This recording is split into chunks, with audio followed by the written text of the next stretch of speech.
Nuestra historia es un texto lleno de pasajes escritos en tinta negra y otros escritos con tinta invisible. Uno de los periodos que han sido tachados, borroneados y enmendados con más furia ha sido el de la Nueva España. Octavio Paz.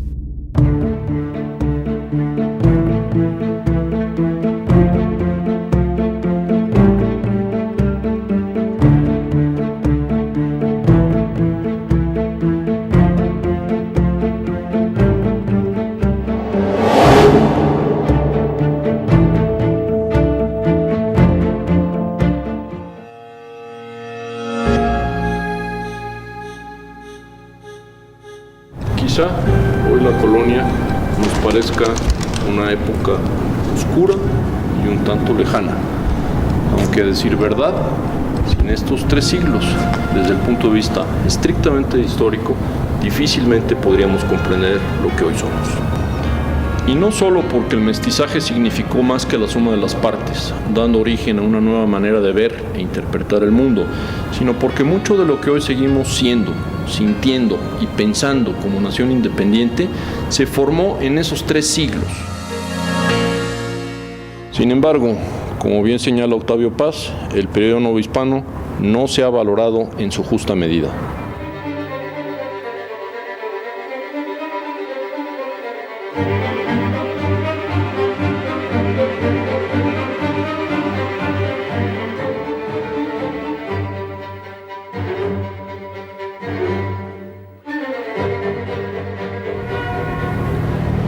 Desgraciadamente, hay muy pocos investigadores dedicados al trabajo del arte novohispano. Por comparación, con respecto al arte contemporáneo, solo 1 de aproximadamente 100 se dedica al trabajo del periodo novohispano. En el caso del arte prehispánico, la proporción es distinta, pero por desgracia no hay gente suficiente trabajando el periodo de la Nueva España.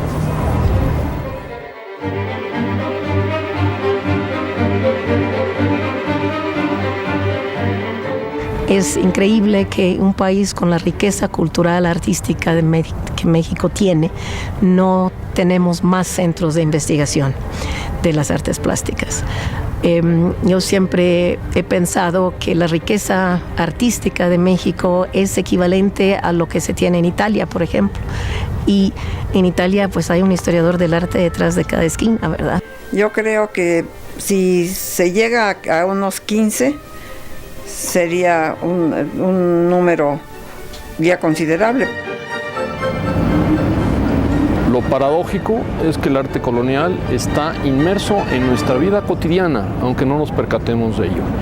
La riqueza artística de estos 3 siglos está en todo lo que tenemos y desgraciadamente está en peligro de perderse o por lo menos de quedar en una colección particular.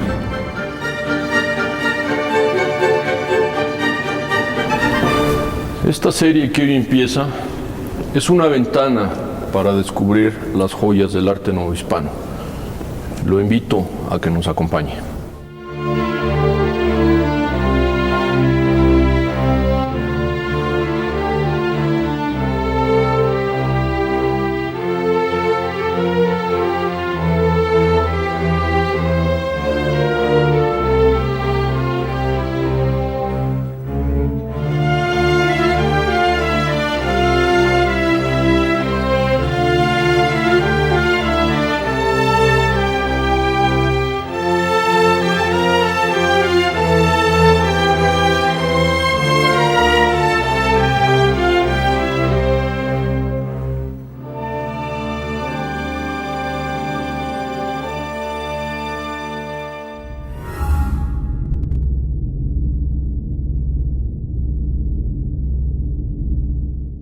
Pensemos en la emoción del descubrimiento.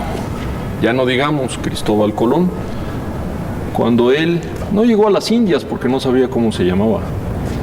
Pero Neil Armstrong, cuando toca por primera vez el suelo lunar, pues yo les puedo asegurar que la emoción que experimenta un explorador no es distinta de la de un historiador cuando encuentra algo.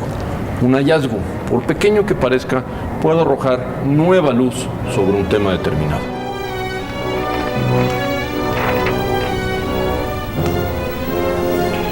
Hasta el año 2001, este cuadro, que es el retrato oficial del obispo don Juan de Palafox y Mendoza, seguía guardando sus secretos. Muchos de ellos, entre otros, ¿por quién habría sido pintado?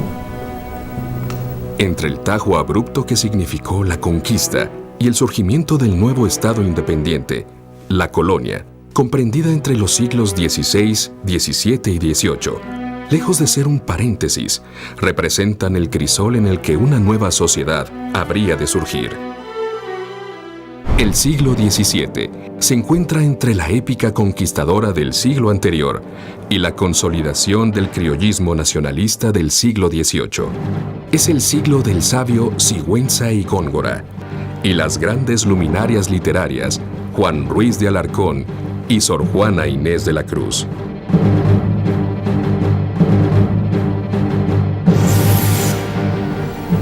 ¿Quién era este personaje y qué significó dentro de la vida de la Nueva España en el siglo XVII? Hoy, el nombre del obispo don Juan de Palafox y Mendoza está ligado a la ciudad de Puebla y a una época de crecimiento y esplendor.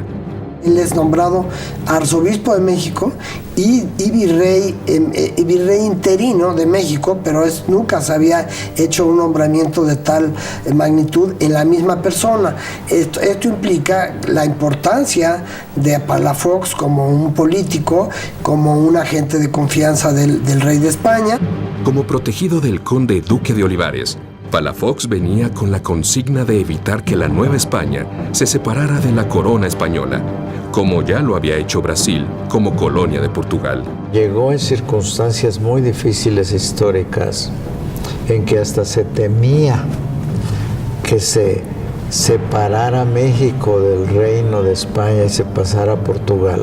Cuando viene el problema de que remite encadenado a España al duque de Escalona, virrey de la Nueva España, pero fue el momento en que se independiza Portugal de España. El duque de Escalona, don Diego López, pertenecía a la familia de Portugal, era primo del nuevo rey de Portugal. Palafox, temiendo que él como virrey hiciera que la Nueva España también se independizara de España y se añadiera a Portugal, pues llegó y lo remitió encadenado a España. Por eso venía con todos los títulos: jefe de la Real Audiencia, capitán general, virrey, mientras no nombraba el rey virrey interino, y arzobispo propuesto para México, ¿no? Tenía todos los poderes. Entonces, un hombre que tiene tanto poder, pues claro que tiene muchos conflictos. Según el pase a Indias, sabemos que el 13 de marzo de 1640, el futuro obispo salió de Sevilla con rumbo a América. Venía con 50 familiares, que es como se le denomina al grupo de amigos y al séquito de un personaje que tiene toda la investidura eclesiástica y civil, como era el caso de don Juan de Palafox y Mendoza.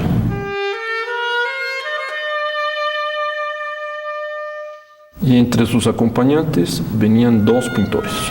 Uno era un artista de nombre Pedro García Ferrer, al que se le había atribuido la factura de este cuadro. El otro era un joven flamenco, se llamaba Diego de Borgraf. Pero ¿quién era este joven? ¿De dónde venía? ¿Y qué importancia tuvo su presencia en el ambiente de la Puebla del siglo XVII?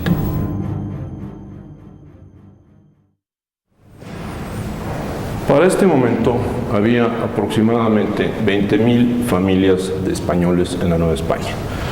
De estos inmigrantes, la mayoría venía de los reinos de Castilla y de León. Los vascos, los catalanes, los portugueses y los flamencos eran excepcionales y ellos requerían un permiso especial para el pase a Indias. Para atravesar el Atlántico se requería de una licencia, a manera de permiso oficial, sin la cual había que embarcarse clandestinamente, y dicho documento valía entre 30 y 40 ducados, equivalente al salario mensual de un empleado de servicio doméstico. Sin licencia, había que enrolarse como marinero, como militar en un cuerpo expedicionario o como servidor en el ajuar de un personaje de alto rango. Tal es el caso de Diego de Burggraff, quien llega a la Nueva España como parte del séquito del obispo don Juan de Palafox y Mendoza. Según el permiso al pase a Indias, en el número 37 aparece registrado Diego Burggraff. Esto es importante porque es la única descripción conocida que tenemos del pintor. De barba hundida, rostro abultado, tez blanca, bajo de estatura. Sin embargo, por investigaciones recientes, tal vez pudiera haber un autorretrato del pintor. Según aparece en su acta de nacimiento, Jacobus Burggraff fue bautizado el 13 de noviembre de 1618 en la Catedral de Santa María en Amberes, provincia de Brabante, en los estados de Flandes, pertenecientes en ese entonces a la Corona de España, y sus padres fueron Louis Burggraff y Josine Robigins.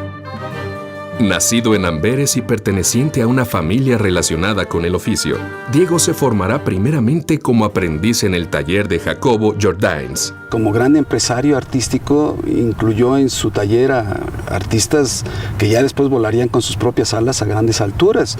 Es el caso de Anton van Dyck, pero también Jacobo Jordaens. Son artistas que resultan importantes en su momento, tanto por la producción propia como por haber de alguna manera llevado a siguientes niveles la producción de esta escuela tan importante que se ha gestado alrededor de Rubens. En cuanto a cómo se conocieron Diego de Burggraff y don Juan de Palafox y Mendoza, tal vez habrá sido por el paso del prelado en Flandes, cuando acompañó a la infanta Margarita, hija de Felipe IV, y a ella la hemos visto en el cuadro de Las Meninas que pintó Diego Velázquez. Pero ¿por qué Burggraff salió de su tierra natal? Tal vez por la falta de recursos, como consecuencia de la Guerra de los 30 años que estaba sacudiendo toda la Europa central. La Guerra de los 30 años, librada principalmente en la Europa central entre los años 1618 y 1648, originada por la pugna entre católicos y protestantes, fue en realidad la disputa entre las distintas potencias por conseguir la hegemonía política y económica, y trajo como consecuencia una sociedad empobrecida. En contraste, la ciudad de Puebla, en la que Diego de Burggraff asentará sus reales para principios del siglo XVII y a un siglo de su fundación, era una ciudad próspera y en crecimiento, segunda ciudad en el reino de la Nueva España, creada como una ciudad española para españoles, a diferencia de otras que en su mayoría habían quedado establecidas sobre asentamientos indígenas. La ciudad de Los Ángeles, cuyo emblema ostentaba orgullosamente, había sido fundada a una distancia equidistante entre Veracruz y la capital del virreinato, y se honraba en ser una de las primeras de todo el orbe, diseñadas según las normas más modernas del urbanismo renacentista. El siglo XVII sería el siglo de oro de Puebla. Es el momento en que ya está consolidada la colonización de Puebla por todos los españoles que fueron de alguna forma reubicados al no tener cabida en la Ciudad de México, dado que la Ciudad de México tiene varios problemas, algunas inundaciones previas en el principio del siglo XVI y en particular del XVII.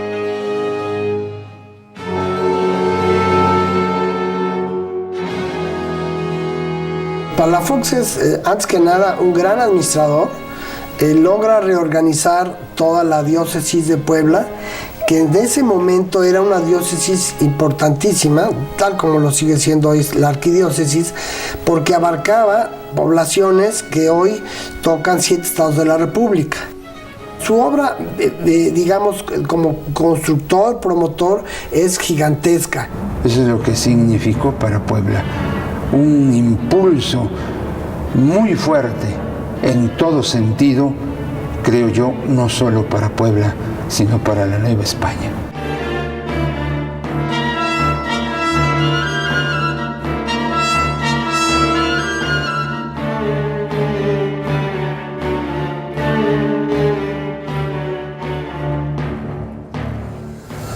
raíz de la pugna con los miembros de la Compañía de Jesús, tras una estancia de solo 9 años y una labor titánica, el obispo don Juan de Palafox y Mendoza, desgraciadamente, fue requerido nuevamente por la corona española. Finalmente, regresa a España como obispo de Burgo de Osma. Ahí muere 10 años después, sin haber olvidado nunca las tierras americanas, la Puebla que tanto amó y donde hubiera querido tener su última morada.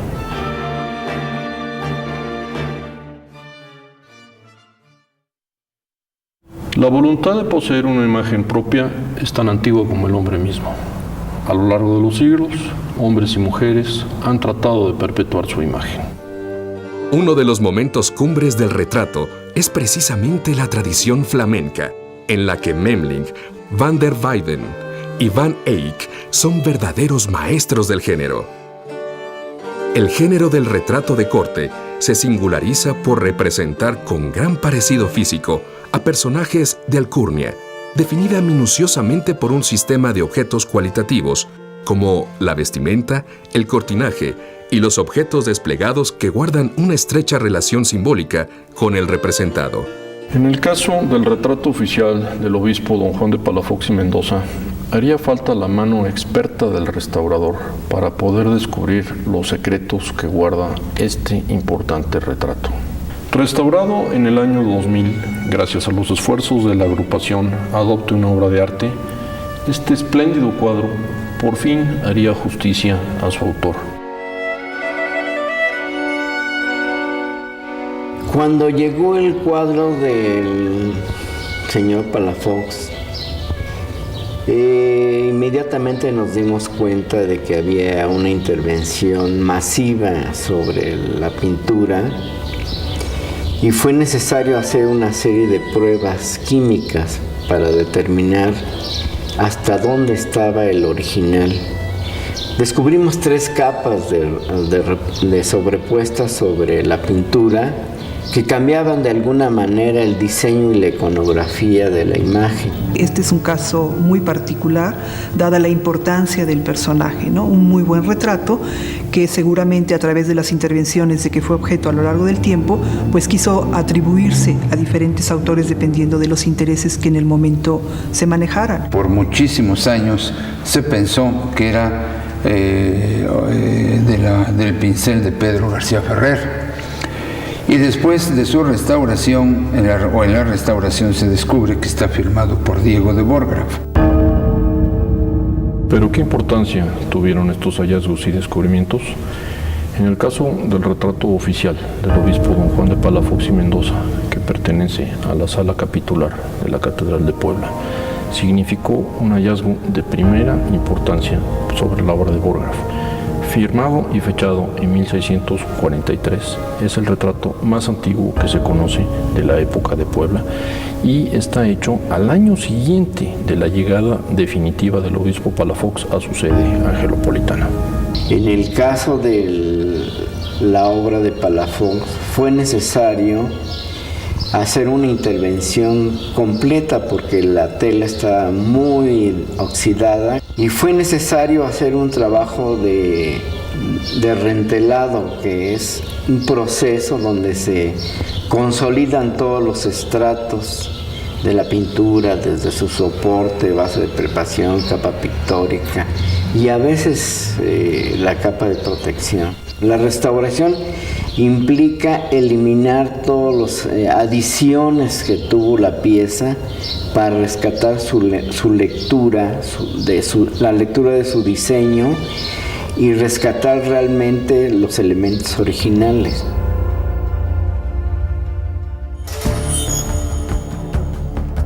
Desde el punto de vista técnico, siguiendo la corriente flamenca, en este cuadro, Borgraff manifestó un elevado gusto por el realismo.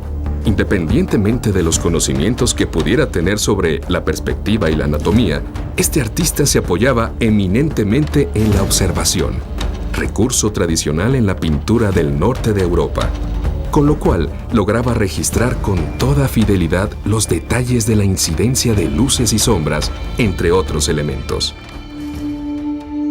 Regresando a nuestro pintor flamenco, ¿Cuál es la importancia de su llegada a la Nueva España? En pleno siglo XVII, Diego de Borgraf trae consigo toda la tradición del arte flamenco.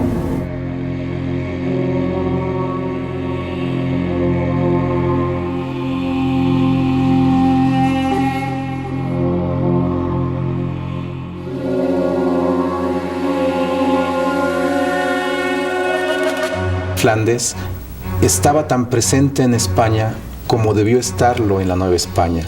Desde el siglo XVI hay presencia tanto de artistas como de obras procedentes del mundo europeo, pero concretamente del mundo flamenco. Rubens fue súbdito del Imperio Español y que tuvo que pasar un enorme proceso de guerra para que Flandes finalmente se independizara de los reinos españoles. En el siglo XVI, en la primera mitad del siglo XVI, el gran arte europeo, el arte europeo más importante era el italiano y el flamenco. Y hay algunos que insisten en que era más importante el flamenco que el italiano.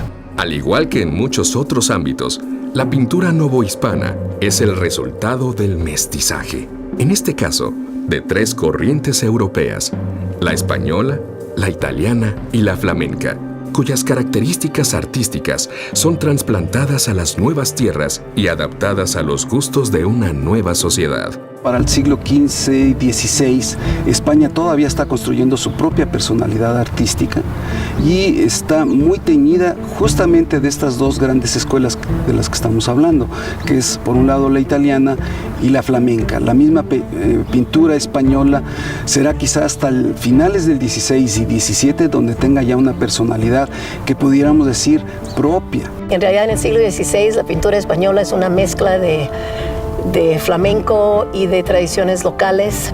Pintura española, como ahora la entendemos, es lo que se logró cuajar en el siglo XVII, en el siglo de oro. Eso es la gran pintura española en términos generales. Entonces, esa mezcla de tradiciones locales y de lo flamenco y lo italiano, eso es lo que llegó a la Nueva España. A la colonia venía todo tipo de personas, desde prostitutas y buscadores de fortuna, hasta personajes de alcurnia que venían a ocupar puestos de importancia, tanto civiles como eclesiásticos. Y todos ellos traían objetos, tanto decorativos como devocionales.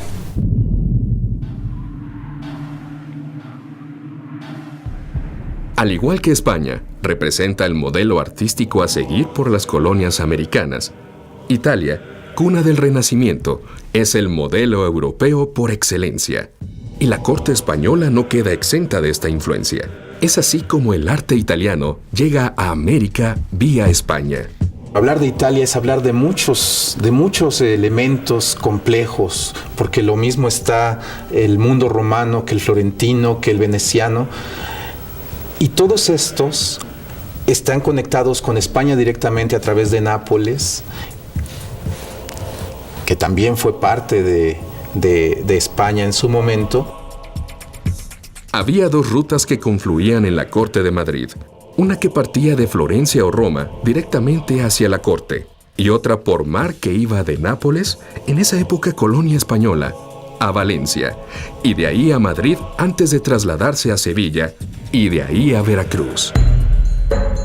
Tanto en España como en Flandes fue muy importante lo que estaba sucediendo en Italia en términos de el redescubrimiento, el uso de la tradición clásica y también la idea, la noción de que los artistas eran más que artesanos.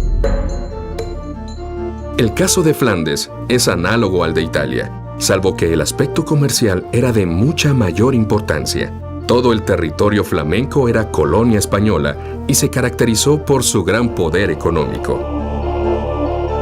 El mundo flamenco, los pintores de estas escuelas tienden a manejar más bien una acumulación de detalles.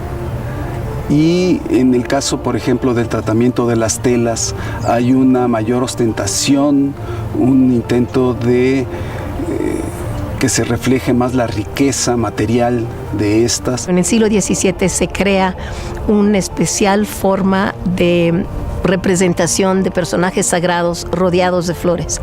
Y eso es una invención, de hecho, es una invención particular de Rubens con Bruegel, y de Flandes pasa a Italia, pasa a España y pasa a la Nueva España. Hay que recordar que Carlos V de Alemania y I de España había nacido en Gante, que en ese momento era territorio español. La conquista del Nuevo Mundo había sido financiada fundamentalmente por los banqueros del norte de Europa. Por eso, el oro de América, a su vez, tendría que servir para pagar las deudas que había contraído el emperador. A esto habría que sumar el refinamiento que había caracterizado a las cortes flamencas, en las que la pintura, sin duda alguna, había alcanzado uno de sus momentos más brillantes, con artistas de la talla de los hermanos Van Eyck, Roger van der Weyden y Hans Memling. La pintura flamenca fue importante desde el principio, porque era importante en Europa. Y ciertamente la llegada de Pereins en 1566, llegó con un virrey, Gastón de Peralta, ciertamente fue importante. Llega también por dos vías esta especie de presencia de lo flamenco. Por un lado tenemos artistas establecidos aquí, pero por otro lado está la constante llegada de obras que indudablemente son de corte flamenco, de artistas flamencos con estilo flamenco.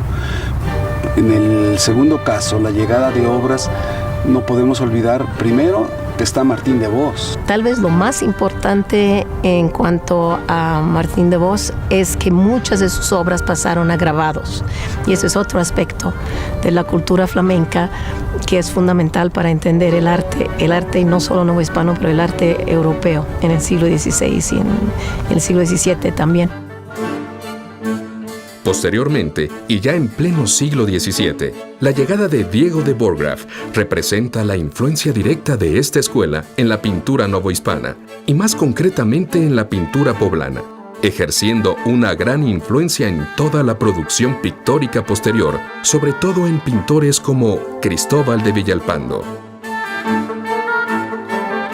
Cuando nos enfrentamos a la obra de Borgraff, como en el resto de los pintores de la segunda mitad del siglo XVII, necesariamente tenemos que reflexionar en el mundo barroco. Estamos en pleno siglo XVII, que corresponde a la edad de oro del arte español. España es una tierra escrupulosamente católica, y lo esencial de su arte es de tipo religioso. La Iglesia de la Contrarreforma requerían de la fuerza y emoción del barroco para despertar la fe contra la amenaza protestante. Y tanto la Nueva España como la Puebla de Los Ángeles no fueron una excepción. Yo creo que toda la pintura novohispana básicamente es tema religioso. Y en el 17 muy religioso. El arte religioso es un lenguaje y es una escuela al mismo tiempo que las diferentes órdenes religiosas van a utilizar para transmitir sus mensajes, para producir su efecto de evangelización en la población. Entonces es indudable que cada orden va a manejar sus propios pintores, sus propias iconografías. Será precisamente aquí, en la Catedral de Puebla, donde Diego de Borgraff realizará sus primeras obras americanas por encargo del obispo Palafox.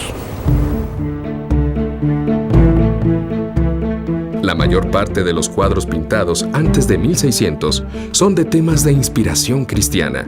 Esta tradición es la que prevaleció a lo largo del siglo XVII en la Nueva España.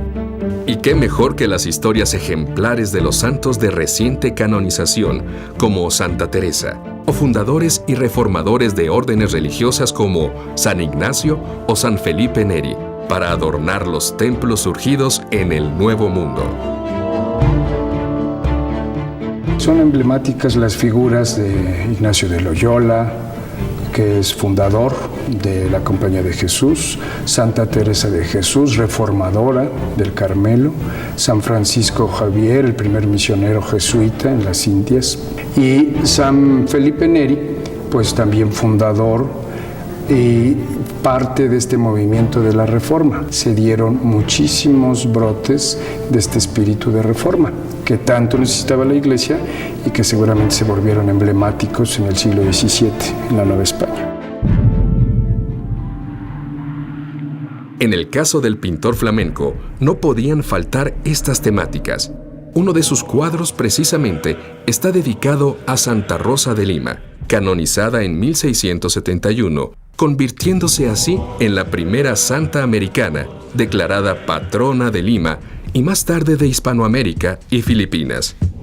Es uno de los más importantes porque se convirtió en la bandera de los criollos, sobre todo en la Nueva España tuvo mucha importancia y se desarrolló. Es la pintura de Santa Rosa, que es muy abundante, pero se desarrolló con esa característica de representar lo americano. Se recurre mucho a representar a Santa Rosa en el momento de los desposorios místicos.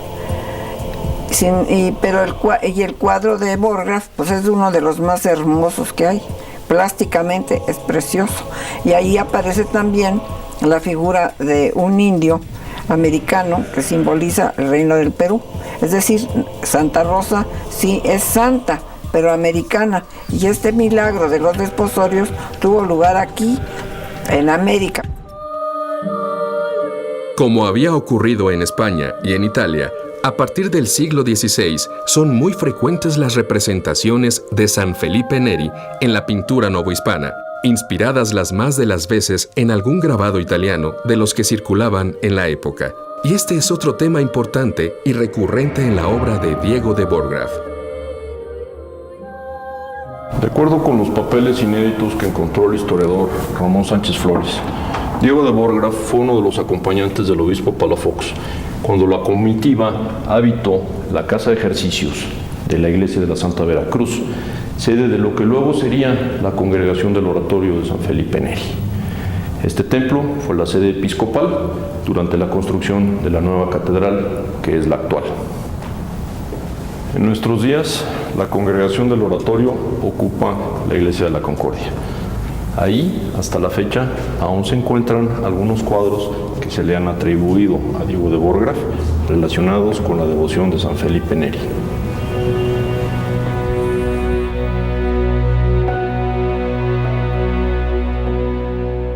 Otro tema recurrente en la obra de Diego de Borgraf es San Francisco de Asís, que como San Ignacio de Loyola, San Francisco Javier o el mismo San Felipe Neri representaban el nuevo espíritu de la Contrarreforma.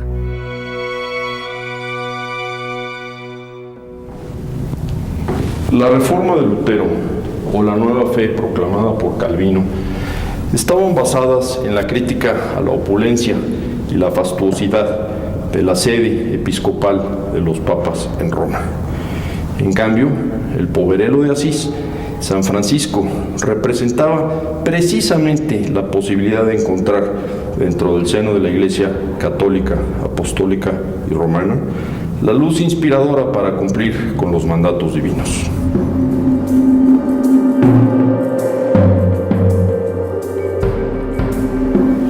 Otra obra que destaca dentro de la producción de Diego de Borgraf es el Tránsito de San Francisco Javier. Don Manuel Toussaint se refirió a esta obra como una de las más vigorosas y emotivas de este pintor flamenco.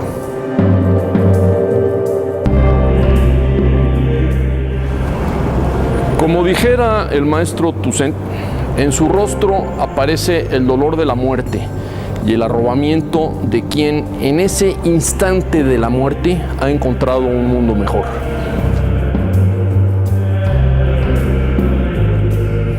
En esta obra, como en otras, podemos ver la riqueza de la pintura flamenca. El colorido, el dibujo, los detalles, la manera de hacer la vegetación, los paisajes, el cielo, son dignos ejemplos de esta riqueza de pintura.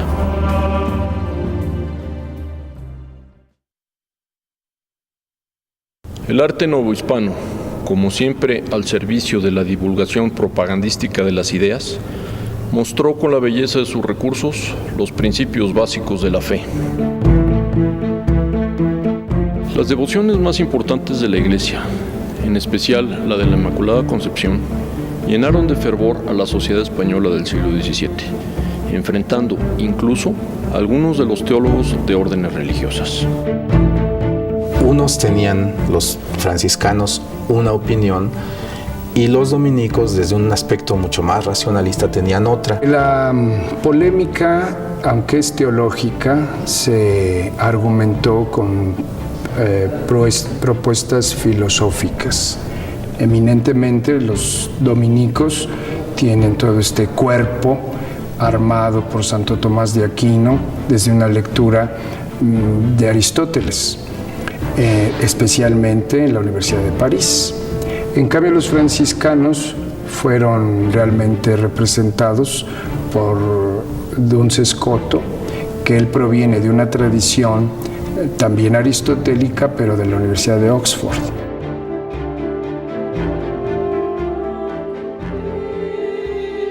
La Inmaculada Concepción era uno de los temas más queridos en la Nueva España, y esta popularidad se puede explicar en parte por toda la devoción mariana que había en toda España y especialmente en Sevilla.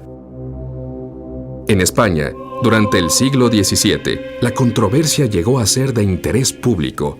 Los monarcas hicieron repetidas peticiones a los papas para que se pronunciaran a favor de la Inmaculada Concepción de la Virgen, y el pueblo se echaba a la calle lo mismo para defender esta postura que para rechazar a los detractores. Los franciscanos empezaron a difundir esta creencia, ¿verdad?, que fue posteriormente tomada como algo propio del gobierno de la corona española. Así es que esta fue apoyada ampliamente por la corona española, en contra de los dominicos, que no lo aprobaban. La Inmaculada Concepción es un dogma con el que se afirma, como parte de la fe católica, la realidad de la presencia de María sin pecado original. Hay comunidades religiosas que toman esto como devoción particular. Se llega a hablar de un voto de sangre para defender el dogma, bueno, todavía no era dogma, la afirmación de la Inmaculada Concepción, hasta que se da una solución formal con la proclamación del dogma. Recordemos que un dogma es una formulación de fe hecha por el Papa, donde se hace explícita una verdad que está implícita en la Sagrada Escritura, en la tradición de la Iglesia, y que, claro, es necesario en un momento determinado expresar. Pero esto fue hasta el siglo XIX. En la representación de la Inmaculada está la serpiente, en cuyo hocico o boca tiene una manzana, y sobre esa serpiente está la planta de la Virgen María, limpia y pura de la Inmaculada Concepción, triunfando sobre la serpiente. Sin duda es uno de los grandes temas y que tiene en el desarrollo de la pintura española y de la Nueva Hispana en particular un lugar muy destacado.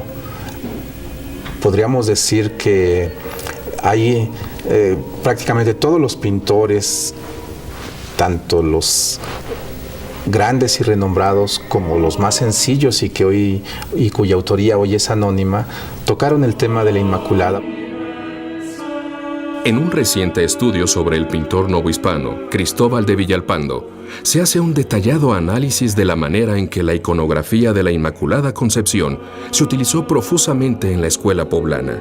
Y al parecer, el principal modelo empleado fue una Inmaculada Concepción que pintó Francisco Ricci, obra de la que se sabe muy poco. Ricci mandó a la Nueva España una virgen, no la que nosotros conocemos como la Inmaculada, otra advocación, pero está documentado. El culto de la Inmaculada, pues desde el siglo XVII es importantísimo en España y en México obviamente también. Entonces la llegada de esa obra provocó que se imitara bastante el modelo de Ricci. Una cuestión muy curiosa, porque lo único que conocemos de la obra de Ricci es su foto, pero es evidente que ese modelo que esa obra sí ejerció un modelo muy importante porque estableció una genealogía que hizo que Pedro Ramírez reprodujera ese modelo en particular, que Diego de Borgraff lo hiciera en 2 ocasiones, que Cristóbal de Villalpando lo hiciera también. El tema de la Inmaculada Concepción cobró gran auge en España a principios del siglo XVII, a raíz de la distribución de un grabado de Polsworth sobre una pintura de Rubens. Este modelo pictórico estableció un reconocido patrón para la pintura de ángeles y querubines que a la fecha todavía suelen calificarse como rubenianos. Hasta llegar a la obra de Murillo, en la segunda mitad del mismo siglo XVII, la imitación de estos ejemplares tuvo una enorme difusión, llegando incluso hasta la Nueva España y convirtiéndose en una moda.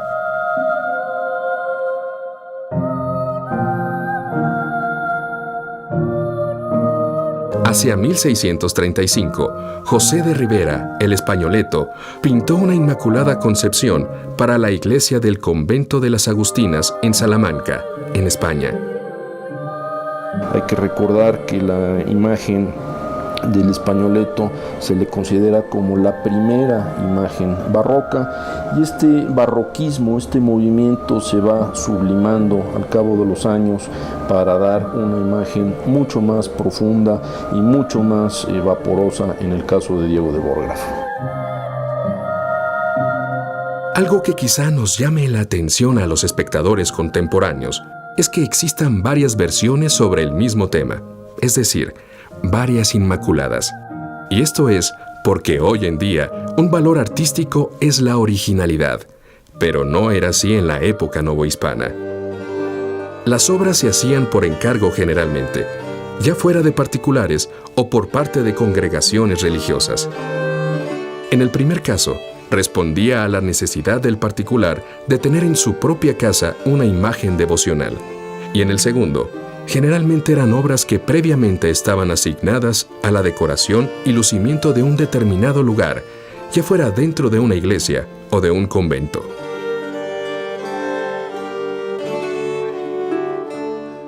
En el caso de nuestro pintor flamenco, hasta la fecha se conocen 3 versiones de la Inmaculada Concepción. Todas están firmadas. Algunas han sido restauradas no con mucho éxito. La tercera versión acaba de ser recientemente encontrada y apenas se está empezando a estudiar.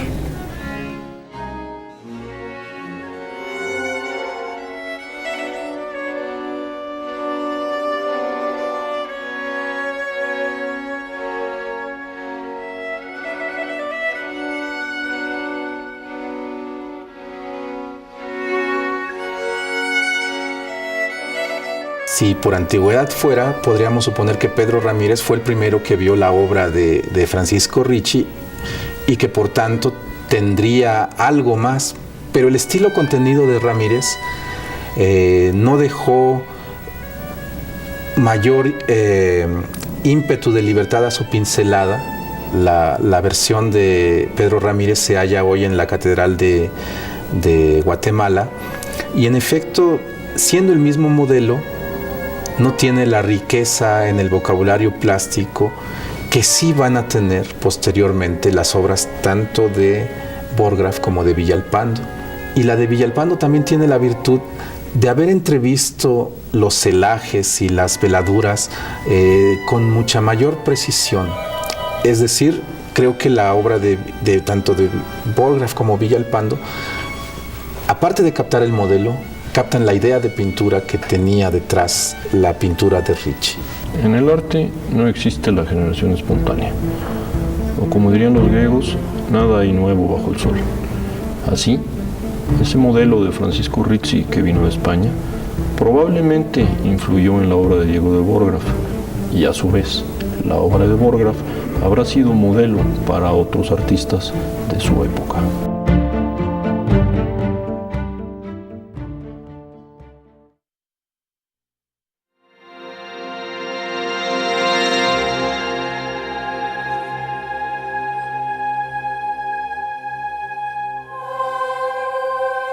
La figura de Diego de Borja en este sentido es capital, porque es el artista quizá mejor estudiado en estos últimos años, porque su obra está presente, ahí está.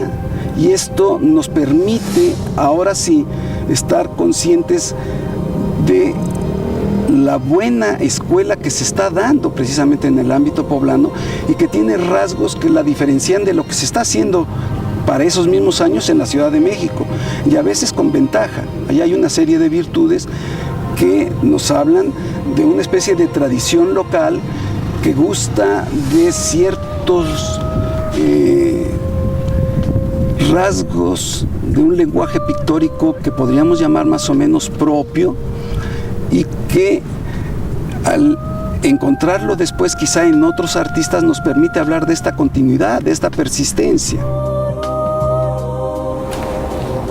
Cuando después de 9 años de estancia en la Nueva España, don Juan de Palafox y Mendoza regresa a España, el entonces todavía joven Diego de Borja decide quedarse a probar suerte en tierras americanas. ¿Qué lo llevó a tomar esta decisión? Hasta hoy no lo sabemos, pero sí es posible especular sobre el éxito obtenido por este pintor, dado su estatus económico del que nos habla su testamento. Asimismo, se han encontrado en los archivos cartas de compra-venta que dan claras muestras del buen nivel económico del que gozaba el maestro pintor. Una hipótesis señala la posibilidad de que Borja, conjuntamente con su actividad como pintor, se hubiera dedicado al comercio entre su Amberes natal y la Puebla de Los Ángeles. Siempre Puebla, por su particular forma de haber sido fundada con muchos colonos españoles, y más que ser una capital política, era una capital, llámese artística, una capital intelectual y una capital comercial. Esta bella y digna ciudad de Puebla, que se estaba gestando, que se estaba consolidando a través de un urbanismo interesante del siglo XVI. Ya estaba completamente consolidada el comercio con Filipinas, y entonces es una época de auge económico y también políticamente. Una posible y natural vía comercial para el pintor habría sido el comercio con los grabados que circulaban en esa época.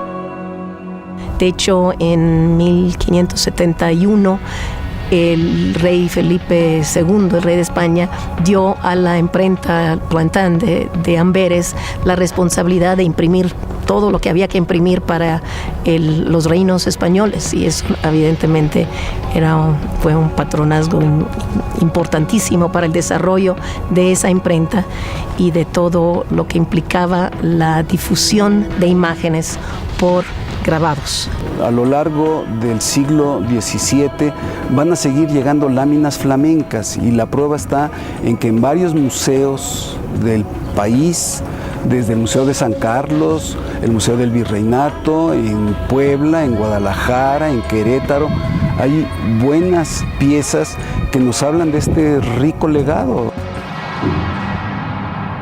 El 4 de mayo de 1686, Borja protocolizó en la ciudad de Puebla el que sería su último testamento. En el acta de defunción se le describe como maestro del arte de pintor, marido que fue de Ana Jiménez, quien mandó decir 20 misas rezadas, y el mismo documento menciona que el hermano de su esposa, fraile Agustino, fue quien se encargó de realizar los trámites del entierro.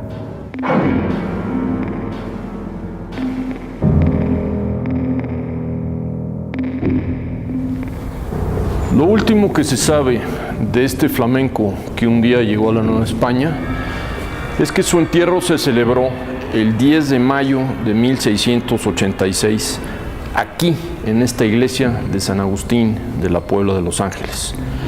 ¿Acaso sus restos reposan en este osario en compañía de los monjes agustinos que lo recibieron? Durante su proceso creativo, Borja no pretendió traer la moda del arte flamenco para incorporarla a la pintura de la Nueva España. No obstante, aunque no haya sido esa su pretensión, tal fue precisamente su logro. uno de los primeros pintores barrocos de su momento histórico, es también uno de los principales forjadores de la Escuela Poblana de Pintura.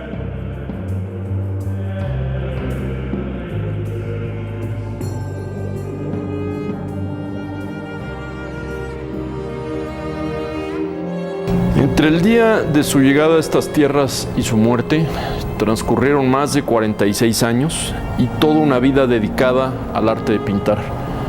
Sus cuadros lo atestiguan. Descanse en paz.